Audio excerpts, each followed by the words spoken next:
In A Nation of Progress, Theodore John Kaczynski, or the Unabomber, emerged as a complex figure. Initially a math prodigy, he later adopted a more austere lifestyle. But this choice took a disturbing turn as he engaged in a nationwide mail bombing spree, targeting those he believed promoted technology's destructive impact on the environment. This campaign claimed 3 lives and injured 23 others who shared Kaczynski's anti-technology views, exposing a dark side to progress. Theodore John Kaczynski was born in 1942 in Chicago. He came from a Polish-American family that initially followed Roman Catholicism, but later adopted atheism. In 1952, the family, including his younger brother David, moved to Evergreen Park, Illinois. There, he continued his education at Evergreen Park Central Junior High School. Skipping the 6th grade due to his high IQ of 167 had a profound impact on his social life, leading to feelings of disconnection from older peers and instances of bullying. Despite his high intelligence and time at Harvard, Kaczynski remained introverted. He graduated in 1962 with a Bachelor of Arts degree in mathematics. During his 2nd year at Harvard, he endured a harsh psychological experiment, subjected to about 200 hours of verbal abuse and humiliation. Kaczynski's aversion to mind control techniques was later traced back to his participation in Murray's experiments, linked to Project McUltra. While this experience has been suggested as a possible influence on his later actions, Kaczynski resented Murray and colleagues for invading his privacy, but believed it had no significant impact on his life. In 1962, Theodore Kaczynski enrolled at the University of Michigan, earning his master's and doctoral degrees in mathematics in 1964 and 1967. He chose Michigan due to financial aid and a teaching role with an annual stipend of $2,310, equivalent to $22,348 in 2022. Specializing in complex analysis, Kaczynski was praised by professors and colleagues for his dedication and passion for uncovering mathematical truths. His academic record included 1 F, 5 B grades, and 12 AE grades in 18 courses at the university. In 1966, Kaczynski went through a period of intense sexual fantasies involving becoming female and briefly contemplated undergoing gender transition. He initially sought a psychiatrist's help, but altered his intentions upon reaching the waiting room, choosing not to disclose his initial purpose for the appointment. Frustrated, he contemplated harming the psychiatrist and others he harbored resentment towards. Kaczynski described this episode as a major turning point in his life. He recalled, "I felt disgusted about what my uncontrolled sexual cravings had almost led me to do, and I felt humiliated, and I violently hated the psychiatrist. Just then, there came a major turning point in my life. Like a phoenix, I burst from the ashes of my despair to a glorious new hope." In 1967, Kaczynski received the Sumner B. Myers Prize for his dissertation boundary functions, recognized as the year's best mathematics dissertation at the University of Michigan. His advisor, Alan Shields, praised it as his best work. By the end of 1967, at 25, Kaczynski became an acting assistant professor at the University of California, Berkeley, and by September 1968, he was promoted to assistant professor, potentially on a tenure track. However, his teaching style, reliance on textbooks, and reluctance to answer questions made him unpopular with students. Surprisingly, he resigned on June 30, 1969, without an explanation, which was unexpected according to a letter from the department chairman, John W. Addison Jr. to Shields. After leaving Berkeley, Kaczynski moved to his parents' Lombard, Illinois, residence. In 1971, he transitioned to a remote cabin near Lincoln, Montana, leading a simple life without electricity and running water, working sporadically and receiving financial help from his family. Initially, Kaczynski aimed for self-sufficiency and autonomy. He used an old bicycle for trips to town and frequented the local library to read classics in their original languages, a lifestyle considered typical by Lincoln residents. His cabin, per a census, had basic furnishings like a bed, chairs, storage trunks, a gas stove, and an extensive book collection. Starting in 1975, Kaczynski engaged in sabotage, including arson and booby-trapping, targeting nearby developments.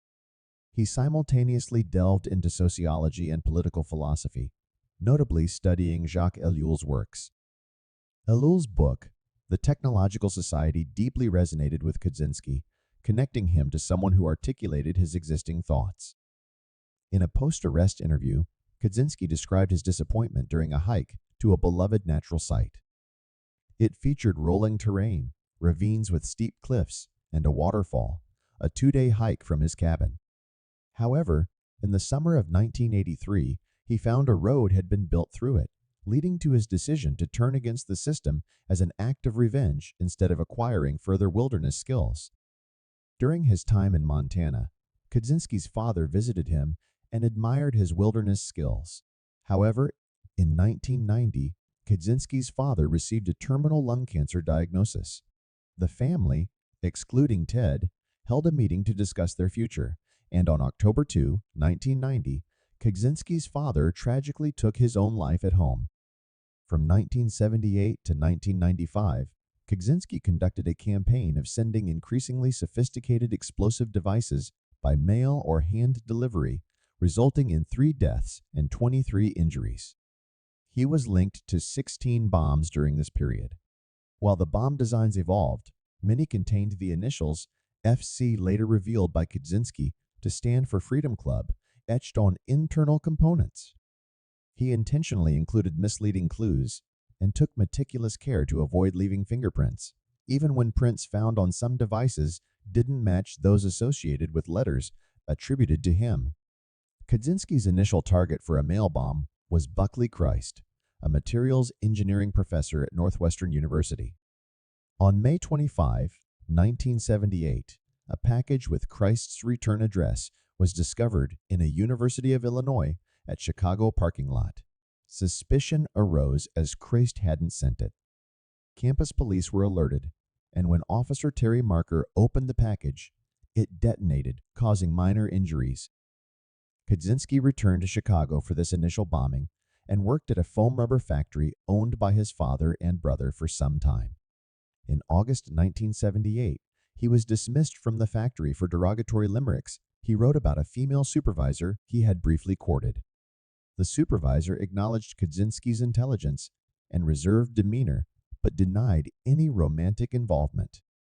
Nearly a year later, Kaczynski sent his second bomb to Northwestern University, concealed within a cigar box on a table.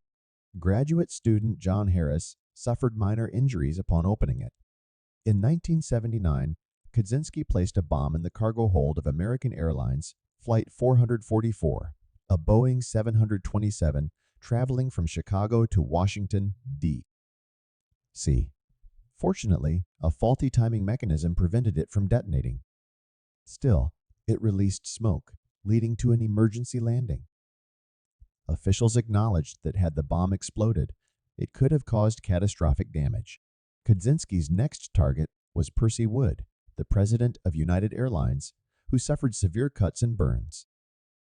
Throughout his bombing spree, Kaczynski cleverly left misleading clues, including metal plates engraved with FC within bombs, an undetonated bomb with a note reading "It works. I told you it would RV," and his recurring use of Eugene O'Neill $1 stamps on packages.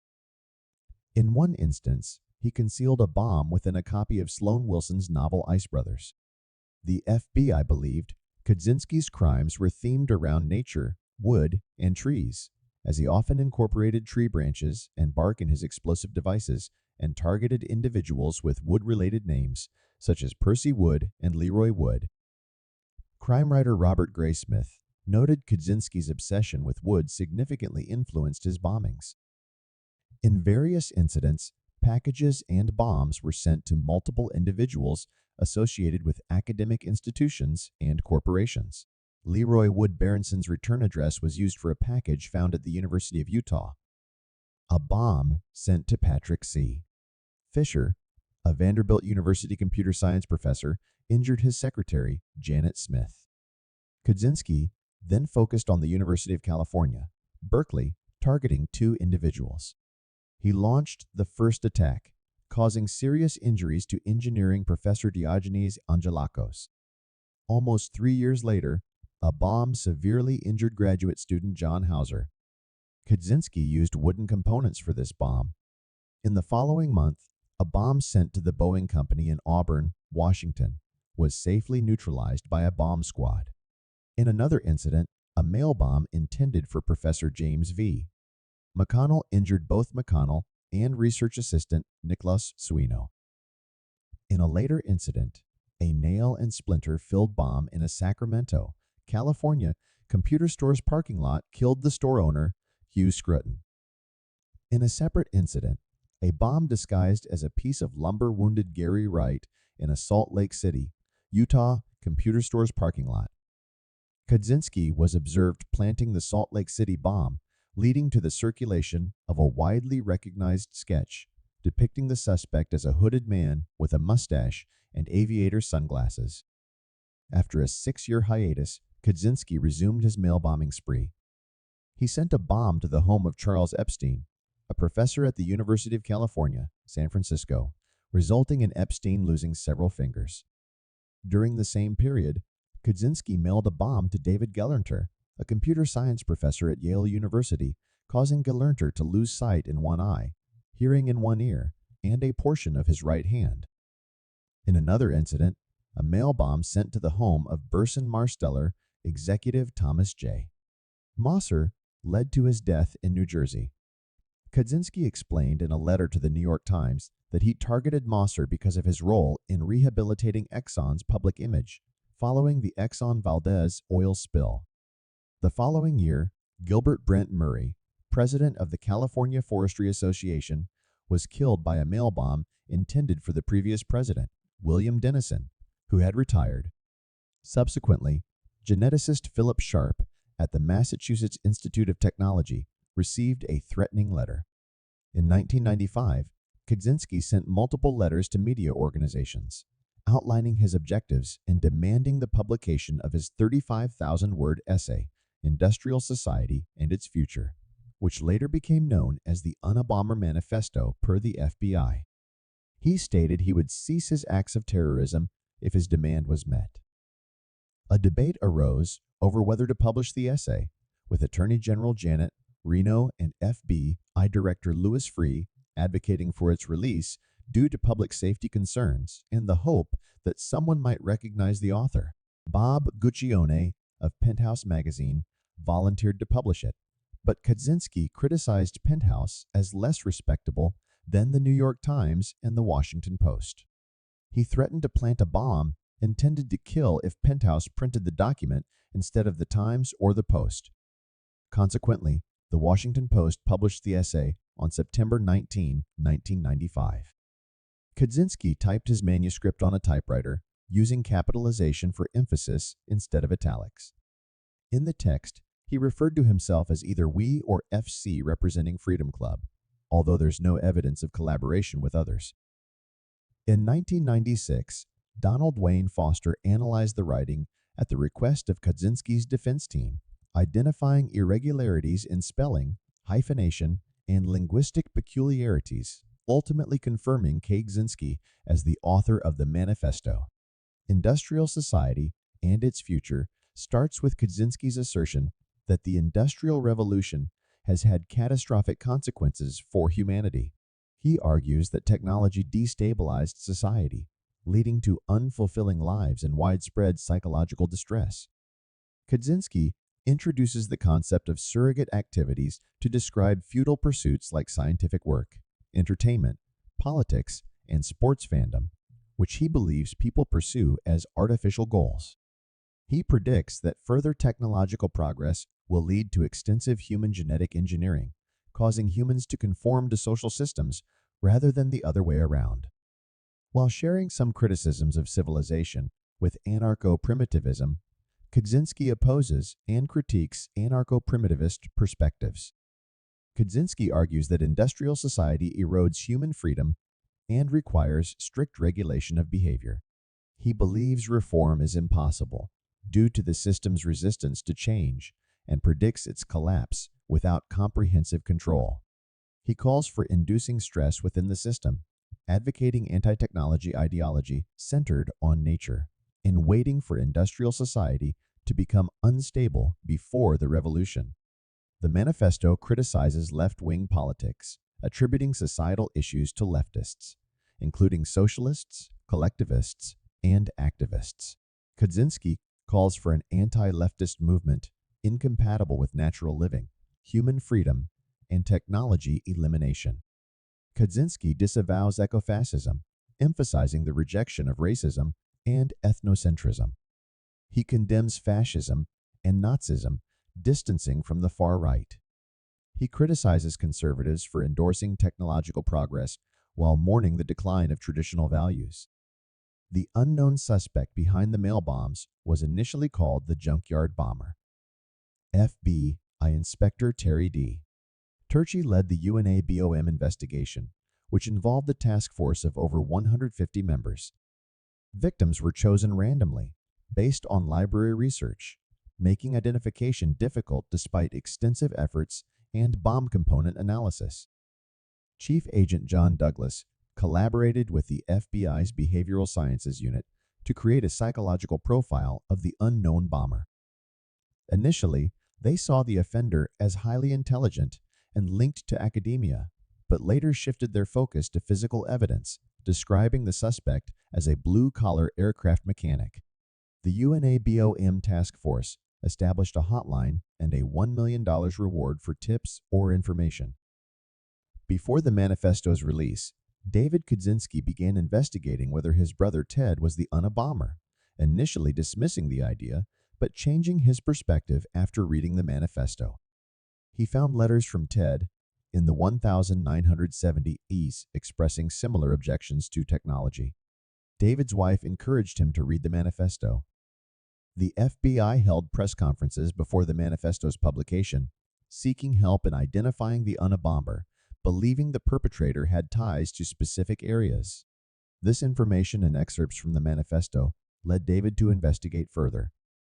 After the manifesto's release, the FBI received numerous tips.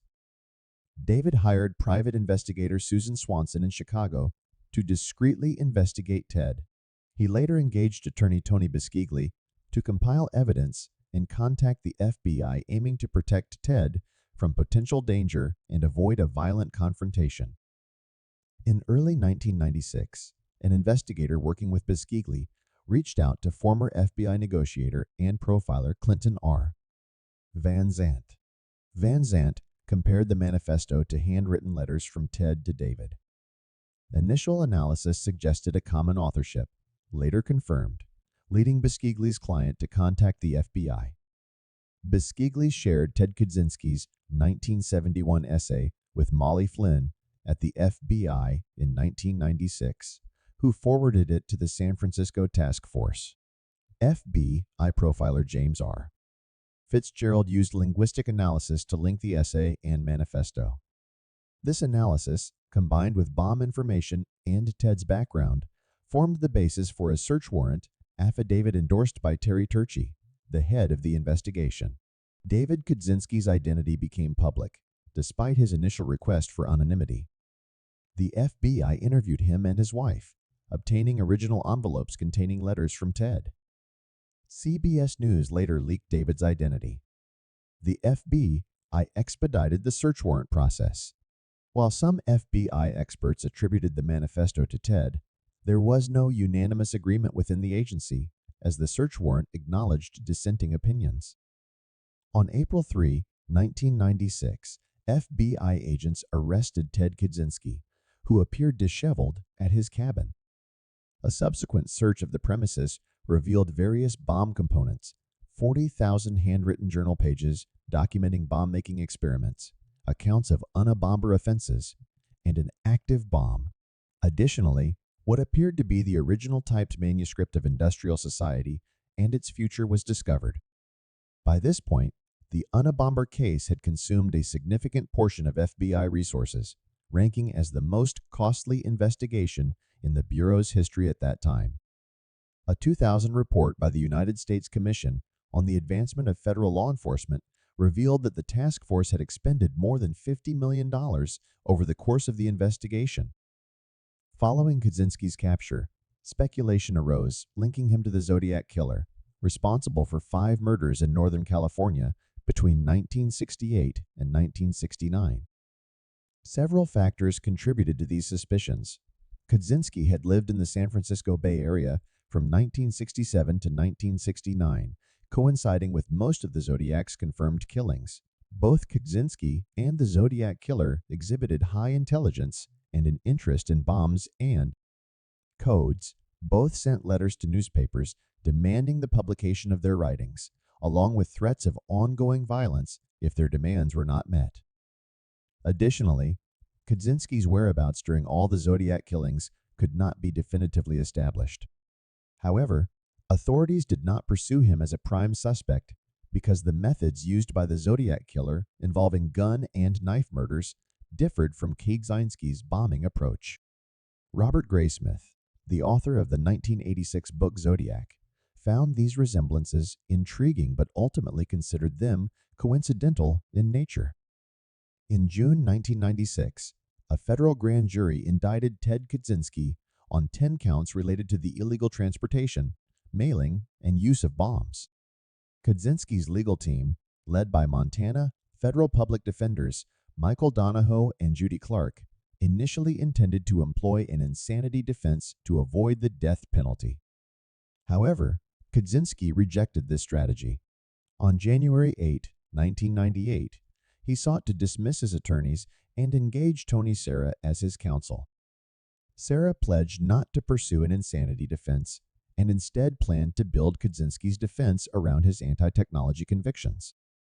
Kaczynski's request was not granted, and in a desperate move on January 9, he attempted suicide.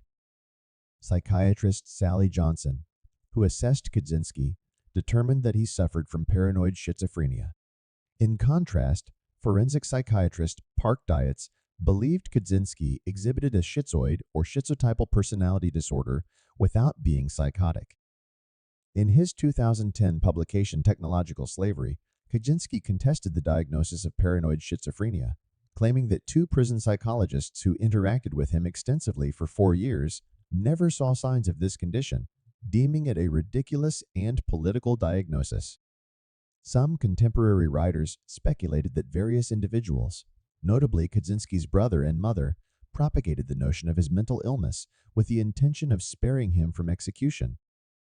On January 21, 1998, federal prison psychiatrist Johnson declared Kaczynski competent to stand trial despite the psychiatric diagnoses.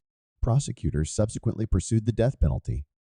Kaczynski entered a guilty plea to all charges on January 22, 1998, and accepted a life sentence without the possibility of parole. He later attempted to retract his plea, alleging coercion by the judge. However, Judge Garland Ellis Burrell, Jr. denied his request, a decision upheld by the United States Court of Appeals for the Ninth Circuit. In 2006, Judge Burrell ordered items from Kaczynski's cabin to be auctioned on the internet, excluding materials related to bomb making. The proceeds were intended to contribute to the $15 million restitution awarded to Kaczynski's victims. Personal correspondence and documents were also auctioned, with references to Kaczynski's victims redacted before sale to comply with Burrell's order. The auction, which lasted for 2 weeks in 2011, generated over $232,000. Shortly after his conviction, Ted Kaczynski began serving his sentence of 8 life terms without parole at a DX Florence, a supermax prison in Florence, Colorado. During his early incarceration, Kaczynski established connections with Ramzi Youssef and Timothy McVeigh, responsible for the 1993 World Trade Center bombing and the 1995 Oklahoma City bombing, respectively. Their conversations revolved around religion and politics, leading to a friendship that endured until McVeigh's execution in 2001. Kaczynski expressed his fondness for McVeigh on a personal level, while also condemning the Oklahoma City bombing as excessively inhumane if intended as a protest against the government's actions. particularly the events at Waco. In October 2005, Ted Kaczynski offered to donate 2 rare books to Northwestern University's Melville J. Herskovitz Library of African Studies, but they declined the offer. Kaczynski's correspondence with over 400 individuals since his capture is preserved in the University of Michigan's Special Collections Library. In 2012, he listed his occupation as prisoner and his 8 life sentences as awards for his Harvard Alumni Association directory entry. Kaczynski was briefly a person of interest in the 2011 Chicago Tylenol murders, but later withheld a DNA sample. His cabin was exhibited at the Museum until 2019 and was eventually moved to an FBI museum nearby. On December 14, 2021, at age 79, Kaczynski was transferred to the Federal Medical Center in Butner, North Carolina. On June 10, 2023, he was found dead in his cell due to suicide, attributed to neglect and lax patrol practices caused by his advanced cancer and inadequate staffing.